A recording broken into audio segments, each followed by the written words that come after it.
Welcome back to Punk Rock Theologian. As we continue through the book, we're still in Christmas, but it's no longer July. Now we've got the story of the wise men, which is frankly best known from the song. We three kings of Orient are, bearing gifts we traverse afar, field and fountain, moor and mountain, following yonder star. Now, I like Christmas carols as much as the next guy, probably more than most, but this one makes me nuts because it gives such a messed up, wrong version of the story, and it seems to be the only thing any of us remember. No one looks to what the Bible actually says. We remember the song. So let's get the real story. That's in Matthew chapter 2. Starting at verse 1, it says, "When Jesus was born in the village of Bethlehem in Judea, Herod was king. During this time, some wise men from the east came to Jerusalem and said, 'Where is the child born to be king of the Jews? We saw his star in the east and have come to worship him.'" This right here gives a lot of problems with the song. For starters, nothing ever said there were three of them. That's a tradition that we get based on the idea that they brought three gifts that we'll look at later.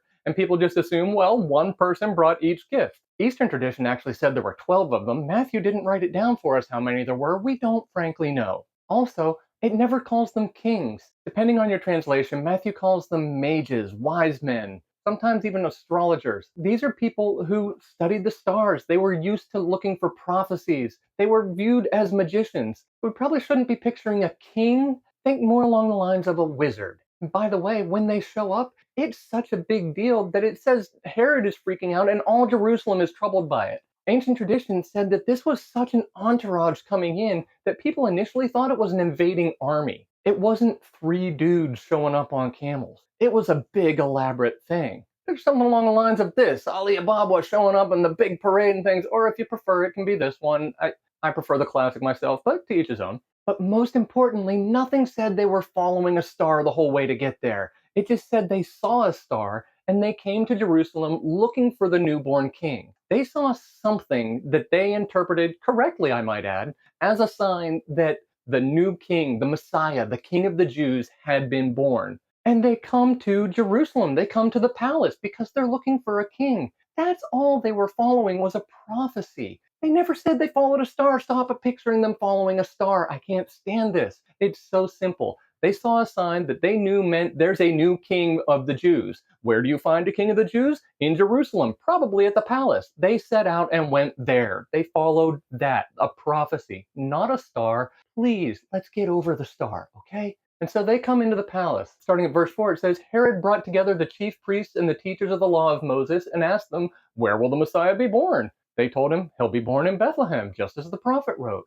Which is interesting because that shows that these wise men knew that the sign meant the Messiah was born, but they didn't know that bit of prophecy of where to go, or they would have gone to Bethlehem. They never would have come to Jerusalem in the first place. The wise men listened to what the king said and then left. And the star they had seen in the east went on ahead of them until it stopped over the place where the child was. They were thrilled and excited to see the star. This is when they see the star again. They were so excited because this thing that we saw thousands of miles over in another spot suddenly showed up here. And this time it does look like they follow it, but it's like a single night. And Bethlehem is about 7 miles away from Jerusalem, so it's easy enough to go that direction. It's just like, oh, it points this way. Now, how it stopped right over the house, this I don't know, but it doesn't need to be, well, what could possibly be this thing to last throughout the whole journey? It didn't last throughout the journey. That's why they were so excited to see it again. And it led them right to the very spot. And then you get in verse 11, when the wise men went into the house and saw the child with Mary, his mother, they knelt down and worshiped him. They took out their gifts of gold, frankincense, and myrrh and gave them to him.